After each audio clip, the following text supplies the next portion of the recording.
Good evening बच्चों, संसार pro classes 2.0 में आपका स्वागत है।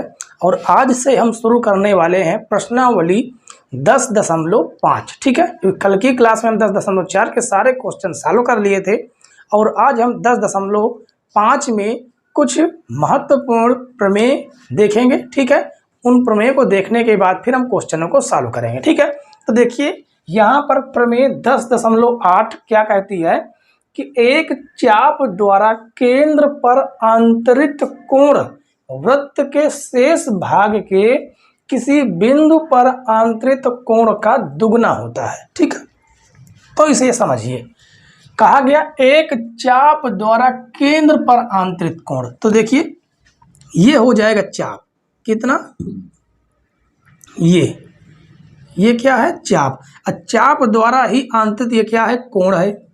ठीक है, ये क्या है, चाप द्वारा आंतरिक कोण। वृत्त के शेष भाग, अब बचा हुआ शेष भाग हमारा ये है। ठीक है, वृत्त के शेष भाग के किसी बिंदु पर जो बना हुआ ये कोण है, ये बना हुआ जो कोण है, कौन सा, शेष भाग के किसी बिंदु पर आंतरिक कोण, इस कोण का ये क्या होता है, दुगना होता है।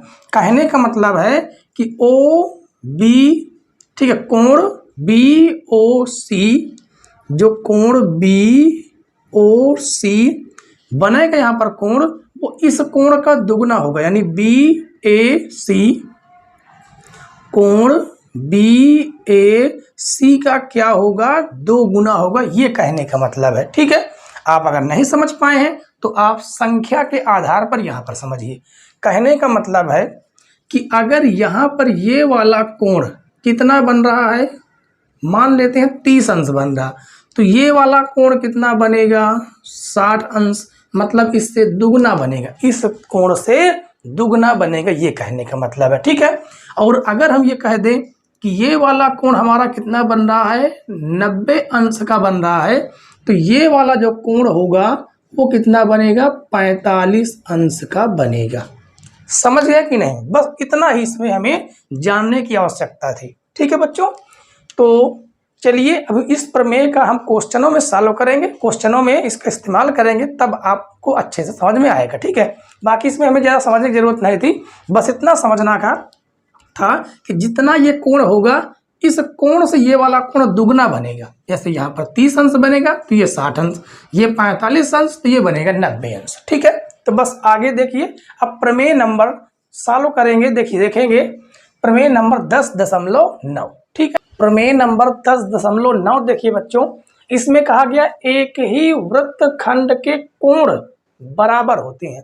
कहने का मतलब है कि ये तो क्या है, ये दीर्घ वृत्त, ये क्या है, लघु वृत्त खंड है। ठीक है, और ये जो होता है, ये वाला इसका बचा हुआ शेष भाग, ये क्या है, दीर्घ वृत्त खंड है। ठीक है, तो हम मान लेते हैं ये ए बी क्या है, जीवा है, और ये जो बिंदु पी और ये क्या है, बिंदु क्यू है। ठीक है, तो कहा गया एक ही वृत्त खंड के कोण बराबर होते हैं, यानी ए से यहाँ बिंदु पी पर और बी से बिंदु पी के बीच में जो बनने वाला ये वाला कोण है, इसे मान लेते हैं कौन सा, कोण 1, और ये वाला जो बनने वाला कोण है कौन सा, कोण 2। ठीक है, दोनों कोण 1 और 2 देखिए एक ही वृत्त पर बन रहा है कि नहीं, मतलब एक ही वृत्त खंड पर बन रहा है कि नहीं, इस मतलब दीर्घ वृत्त खंड पर। ठीक है, तो इसका मतलब कि ये दोनों कोण आपस में क्या होंगे, बराबर होंगे। ठीक है, कहने का मतलब है कि कोण 1 बराबर कोण 2 ये बराबर होंगे। ठीक है, ऐसे ही यहाँ पर कैसे मान लेते हैं कि ये ए है, बी है, सी है और ये डी है। ठीक है, तो यहाँ पर जो कोण बनेगा और यहाँ पर जो कोण बनेगा, मान लेते हैं कि ये कोण 3 है, ये कोण 4 है, तो कोण 3 बराबर होगा कोण 4 के। ठीक है बच्चों, बस केवल इतनी सी प्रमेय थी, क्या थी, कि एक ही वृत्त खंड के कोण, एक ही वृत्त खंड के कोण बराबर होते हैं। ठीक है, तो जब भी आपको कभी भी दिख जाए कि वो चाहे लघु वृत्त खंड हो चाहे दीर्घ वृत्त खंड हो, अगर एक ही आधार से और एक ही आधार से एक ही वृत्त खंड पर बने हुए हैं, वो कोण, तो दोनों कोण आपस में क्या होंगे, बराबर होंगे। ठीक है, तो चलिए अब देखते हैं प्रमेय 10.10। प्रमेय 10.10 देखिए बच्चों, इसमें कहा गया यदि दो बिंदुओं को मिलाने वाला रेखाखंड उनको अंतर्विष्ट करने वाली रेखा के एक ही ओर स्थित दो अन्य बिंदुओं पर समान कोण आंतरित करें तो चारों बिंदु एक ही वृत्त पर स्थित होते हैं। ठीक है, ये दोनों के दोनों चित्र हम पहले इसके पहले वाली प्रमेय के ही बना के रखे हैं, क्योंकि ये दोनों प्रमेय एक ही हैं। बस उसमें कहा गया है कि ये दोनों कोण बराबर होते हैं, और इसमें कहा गया कि दोनों कोण बराबर होते हैं, मतलब दे दिया है कि अगर ये दोनों कोण आपस में क्या है, बराबर है। ठीक है, दोबारा पढ़िए, दो बिंदुओं को मिलाने वाला रेखाखंड, तो देखिए दो बिंदुओं को मिलाने वाला ये क्या है, रेखाखंड है। उनको अंतर्विष्ट करने वाली रेखा, इनको क्या करती है, अंतर्विष्ट करने वाली रेखा के एक ही ओर स्थित, देखिए इसके दोनों जो कोण है एक ही ओर स्थित है। ठीक है, एक ही ओर स्थित दो अन्य बिंदुओं पर कोण समान कोण अंतरित करे, तो हमने यहाँ पर लिखा था कि दोनों कोण क्या हो, समान।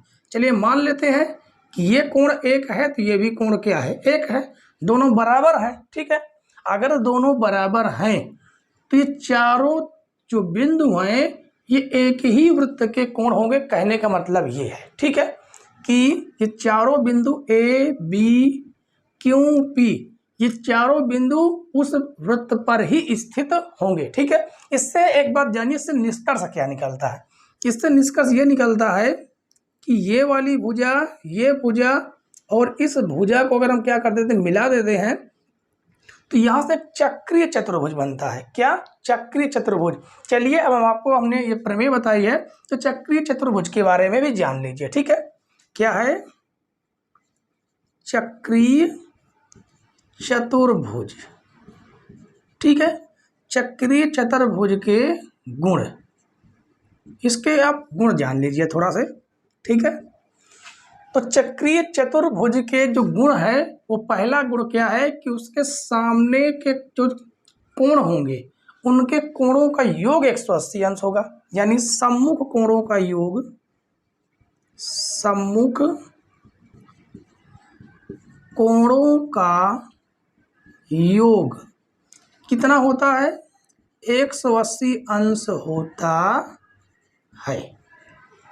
ठीक है, बस केवल इसमें ये गुण काफी है, पर्याप्त है आपको। ठीक है, आप ये भी कह सकते हैं कि चक्रीय चतुर्भुज के चारों बिंदु लिखेंगे, चक्रीय चतुर्भुज के चारों बिंदु एक ही वृत्त पर होते